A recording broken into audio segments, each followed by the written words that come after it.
Why, hi there, partner. Pull up a stool there and sit a spell. Yep, things been mighty quiet round these parts. Most people seem to ride right on through this here dusty town. But indulge an old man, there's some liquor in it for you too, as I weave you a tale, one of cowboys, electronics, and the majesty of the American West.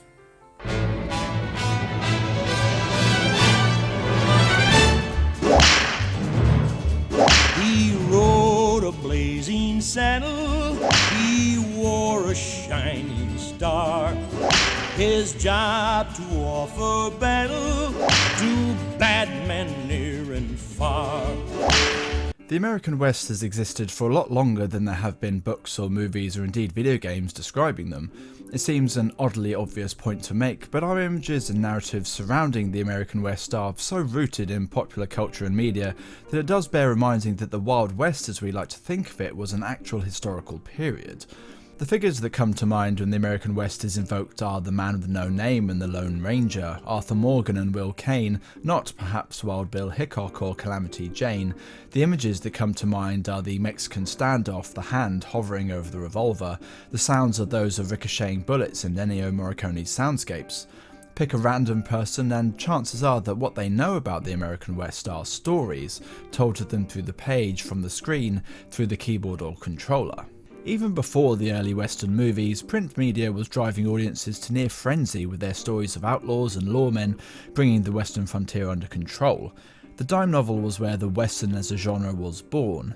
Malayska, the Indian Wife of the White Hunter, was published by Beadle and Adams in 1860, prompting a veritable glut of cheap, mass-produced entertainment that ensured that they remained the dominant name in pulp publishing for some 30 years, well over half the lifetime of dime novel entertainment. For some context on the position of dime novel entertainment in the late 19th century, E.F. Plyler, eminent scholar of pulp fiction, wrote, quote, "The dime novel was the first mass-produced entertainment industry of importance. It stood in the same relation to the average young American as television does today. And by mass-produced, he really isn't messing around. Billions of dime novels were produced in the latter half of the 20th century. Malayska sold 65,000 copies in the first few months of publication, and this was in an era before advertising, years before the telephone when the next town over was maybe a couple of hours' ride away.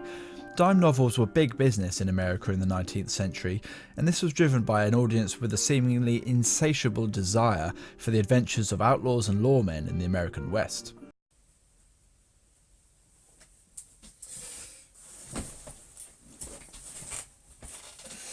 Where's that barman? The next landmark in the history of Western fiction comes in 1899 and is where the story of the Western in popular imagination leaves print behind and finds a new home where it will remain for the next 60 or 70 years, depending on how you count. Kidnapping by Indians is a bizarre few minutes of film history for just a whole bunch of reasons, not least because it was shot in England, just outside of Blackburn, about as far from the windswept big country of the American West as you could imagine getting. The actual footage I could find online isn't the complete film, but what is available seems to be pretty representative of the film as a whole. They are kind of odd vignettes, static cameras recording a scene in one long take, similar to how you might record a theatre production. In one scene, the Indians attack an encampment before cowboys arrive in rescue, while in the other, a woman and child are attacked by Indians before being rescued by another cowboy. The wide shot aspect of the scenes mean that the key to understanding who is who in the film is through the costumes, which are probably the only thing setting Kidnapping Indians apart as a Western film. The image quality is not good, which is to be expected, but in one scene at least I think the actors playing the Indians are in blackface, and for the most part there are a lot of headdresses, a lot of tassels, a woman doing some sort of war dance, and the heroic cowboys are identified by their wide-brimmed hats. Kidnapping by Indians by no means exhibits all of the tropes of the Western genre, but it has enough of them for a person in 2019 to be able to watch it and understand, from exposure to a century or so of Western imagery, that it is operating within, beginning even, the Western movie tradition.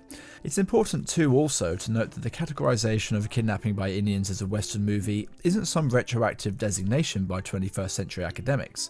The filmmakers knew they were making a Western.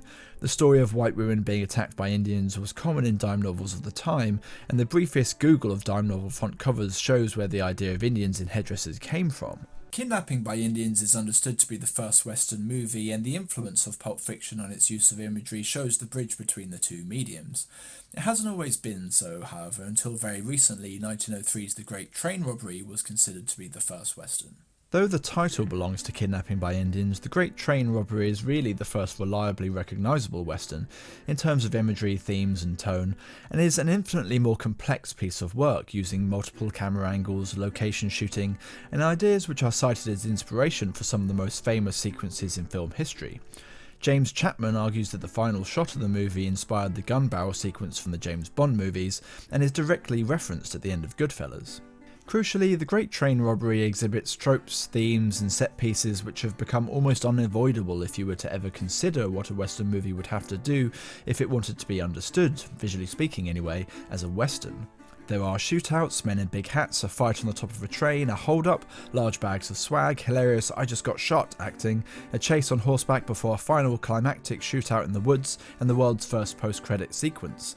There is crime, there is pursuit, and there is retribution, an arc that is recognisable throughout the Western genre.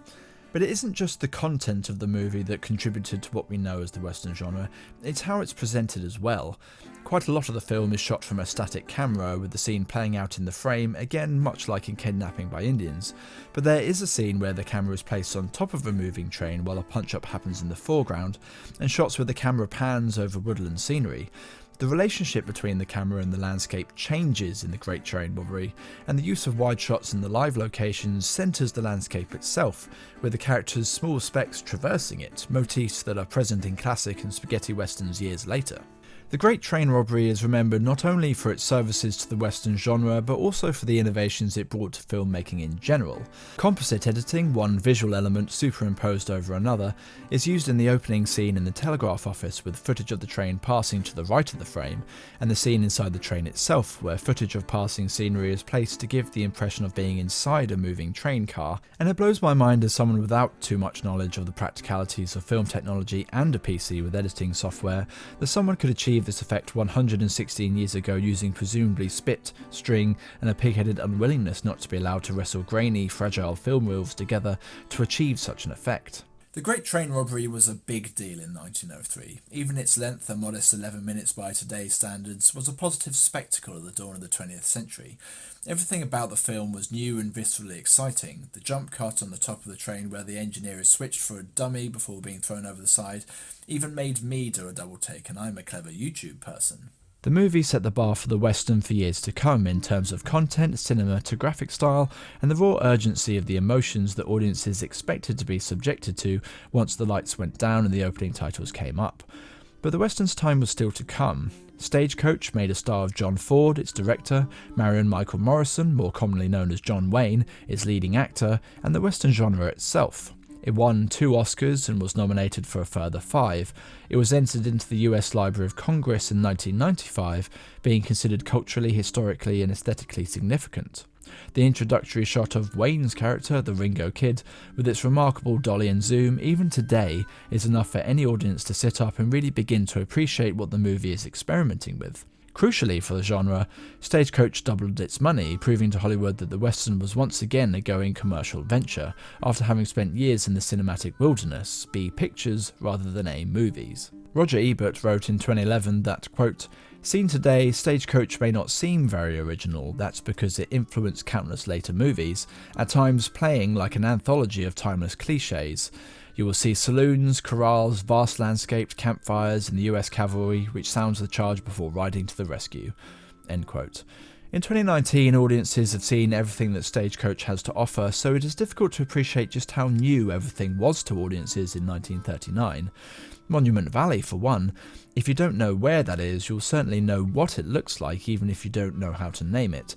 The Western is defined by so many individual ideas that, taken alone, everything about any one of those some ideas sums up what we think of the Western in one snap of an instant. Monument Valley is one of those ideas, its sweep, the smallness of man, the haze of the dust on the horizon, that its use in scores of Western media has become a shorthand for everything that the Western is understood to be about, man's relationship to the landscape and therefore to his fellow man, and the laws, natural or otherwise, that govern them all. No other genre has access to such succinct language as the Western. With one shot, Monument Valley tells the audience everything they need to know, and all of this because of Stagecoach. Now see here, them chunks of rock over yonder placed as if by the hand of God himself weren't the only beneficiaries of Mr. Ford's picture. Oh no, sir. John Wayne's face is perhaps the only other archetype of the Western that could possibly eclipse the ubiquity of the landscape of the border between Arizona and Utah, and is synonymous with an inescapable figure in the Western, one without which the entire genre would collapse like an unset blancmange: the cowboy. Wayne's journey to stardom and eternity as the cowboy was by no means an easy one. He earned a place at USC through an athletic scholarship playing football, but he broke his collarbone body surfing, losing the scholarship and having to drop out of the university. From there, he worked at Fox as an extra, basically, earning his first credit as Duke Morrison, not John Wayne, in 1929's Words of Music, a picture which seems to only be remarkable because of the appearance of Wayne within it. His first starring credit as John Wayne, incidentally a name chosen for him when he wasn't even in the room, was in 1930's The Big Trail, by all accounts a catastrophically expensive and catastrophically unpopular movie shot in a new widescreen format that very few theatres would agree to adopting due to the additional cost. The Big Trail was so unsuccessful that Wayne's career was pretty badly affected by it, and in the decade between The Big Trail and Stagecoach, by Wayne's own estimate he appeared in about 80 horse operas, as they were then derisively known, in various roles and to various acclaim, often little or none. It is a testament to Wayne's relative standing in Hollywood in 1939 that Ford was able to claim that he had discovered the actor and made him a star after Stagecoach had been released, without very much protest from the actor himself or anywhere else for that matter, pointing to the previous 10 years of the actor's career before his partnership with Ford. And what a partnership it would turn out to be. The pair worked with each other on 24 pictures and television episodes, and Wayne was nominated for 3 Oscars, winning 1 plus a Golden Globe for True Grit. He won the Congressional Gold Medal, as well as the Presidential Medal of Freedom. He's also in Star Wars, by the way. But Wayne's most lasting legacy is his status as the cowboy. He was by no means the first actor to wear a Stetson and ride a horse manfully. Gary Cooper and Gene Autry were already beginning to shape what we now recognise as the cowboy archetype, but Wayne defined it. As Paul Thompson writes, John Wayne's American Cowboy provides a sort of narrative shorthand. Imagine Clint Eastwood's legendary westerns without the image of Wayne in our collective unconscious. The reason we were able to pass and understand the cowboy as an audience is because of the shadow that Wayne casts over the genre long after his death. All of the ideas and themes that you could possibly care to associate with the cowboy: masculinity, independence, honour, dignity, pride, a wholesome connection with the land, uncompromising attitudes to the natives of the lands that you have stolen. Many were, if not first witnessed in Wayne's cowboys, they were at least formally codified by them. From the introductory shot of the noble outlaw, the Ringo Kid in Stagecoach, to the noble, firm but fair G.W. McClintock in McClintock, to the gritty Rooster Cogburn in True Grit, Wayne's cowboys defined the form. To paraphrase Thompson, Wayne walked so that the likes of Eastwood and Newman could run.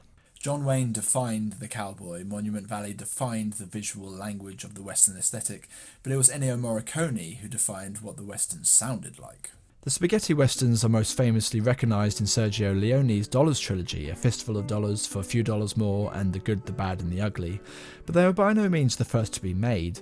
Spaghetti westerns were so named because they were made predominantly by Italians with a predominantly European cast, dubbed in Italian and filmed on location in southern Europe, the first one being generally accepted to be Il Fanciullo del West, or The Boy of the West, by Giorgio Ferroni. But it was A Fistful of Dollars that was the first commercially successful of the genre. Itself a remake of Akira Kurosawa's Yojimbo, A Fistful of Dollars was made on a shoestring of around $200,000, but all of the decisions, script, aesthetic, musical, that were a result of working within such tight constrictions make Fistful the success that it is. And I want to talk about the music of Leone's movies here specifically, as talking about all the other aspects of his filmmaking would be an entire video unto itself. The classical western of John Wayne and the spaghetti western of Leone share much: the sweeping vistas, the figure of the lonely cowboy, thrown into sharp relief against the horizon, dwarfed by mountains on either side. One thing that they certainly do not share is their music. The themes and tones of the classical western are reflected in their use of music. Their soundtracks are made by big orchestras with lots of strings and bombastic brass, and evoke the rhythms and cadences which aim to evoke the rhythms of riding on horseback over the big open country. And I'm just itching to listen to some of it right now because it is just such fun, evocative music. So, feast your ears on some of the finest soundtrack ever committed to wax.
Wasn't that just brilliant? And part of the reason I wanted to make this video in the first place. The music is clean, it is proud, it is victorious, it makes the hair stand up on the back of your arms. It physically tells the audience what they should be feeling about the stories they are watching. The classical western movies are morality tales with good guys and bad guys that are characterised with the broadest of brushstrokes and a moral absolutism that comes over as adorably twee when viewed today. You could tell who the hero was by the colour of his hat, which side of the screen he stood on, the way he treated women, and whether he was the last one standing at the end of the picture. The heroic cowboy is just and takes legitimate action to right a personal wrong, obeying a strict code of honour, one that is rejected or ignored by those who have wronged him.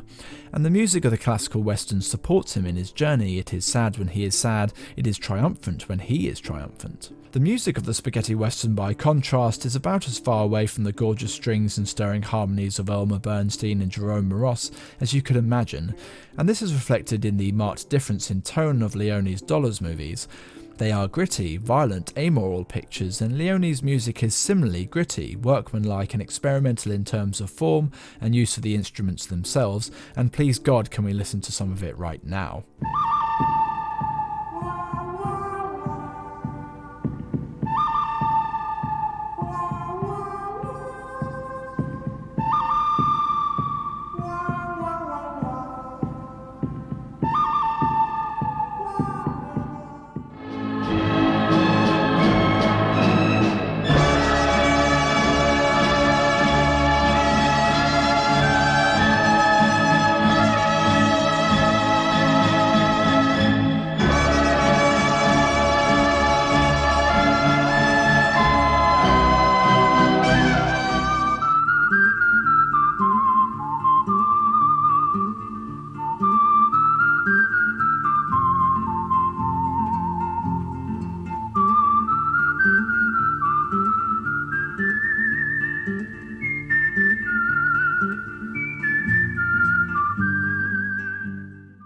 Fistful was shot on a shoestring, and this undoubtedly had an impact on the resources Morricone was able to draw on when composing the soundtrack. Without access to a full orchestra, Morricone had to forge new paths of musical storytelling. Whistles, whip cracks, electric guitar, the human voice, trumpets. Morricone's music is spiky, jagged, jarring, harsh, everything that Leone's filmmaking was as well. It was said that the reason Leone liked to stretch out his scenes to breaking length was because he loved Morricone's music so much that he didn't want it to end. Morricone, Leone, the spaghetti western, all three are inextricably linked. The music informs the filmmaking, which itself took its cue and influences from the classical westerns that came before it, a genre, ironically, which was killed by that which sought to pay it tribute. Perhaps kill is a strong word. Long decline might be more accurate. Stuart Miller writes that, quote, "From 1910 through 1960, approximately a quarter of all films featured hats and horses, and the television landscape was similarly populated with cowboys." He continues, "Radical change arrived in the 1960s with a young generation opposing the Vietnam War and supporting the civil rights and women's movements. Old westerns were like a checklist of what their revolution was against. The classical Western, the ideas that it represented, particularly ones of masculinity and the mythologizing of some ideal America, was becoming less and less relevant in the context of the civil rights movement, Vietnam and Watergate. The cowboy had to change if he was to remain at all relevant, if the ideals that he stood for were in any way to be preserved. So he dismounted his horse and rode in police cruisers and boarded spaceships. The West was a new frontier for cinematic audiences in the early 1900s, but space was the final frontier. The Western of dust, big skies and open country never died completely, however. Blazing Saddles wouldn't have been such a success if it couldn't rely on the audience's familiarity with the tropes and imagery of the Western while simultaneously satirizing it. It carried on, surviving in the form of individual movies rather than as a genre unto itself. The Assassination of Jesse James by the coward Robert Ford, Back to the Future 3, Brokeback Mountain, Django Unchained, the remake of The Magnificent Seven in 2016, all draw on Western themes, but I think it would be stretched to claim that their relative successes signal a reignition of the desire for Western movies among audiences. Movie audiences, that is, because, as we're about to see, appetite for the Western was about to explode in a completely new medium, one that was able to do exciting and unique things with the Western genre. Yep, them were good days, alright. Honest days. You knew where you stood. Didn't have anything so high and mighty as some federal government heading west and telling me how to live my life. No, sir. All a man needed was a gun and his horse, and it was pretty well set. But now, I hear there's a new kid in town telling our stories the way they ought to be told, and in ways no one thought possible, and under all of God's heaven. Have another drink and sit a spell while I spin a yarn, won't you?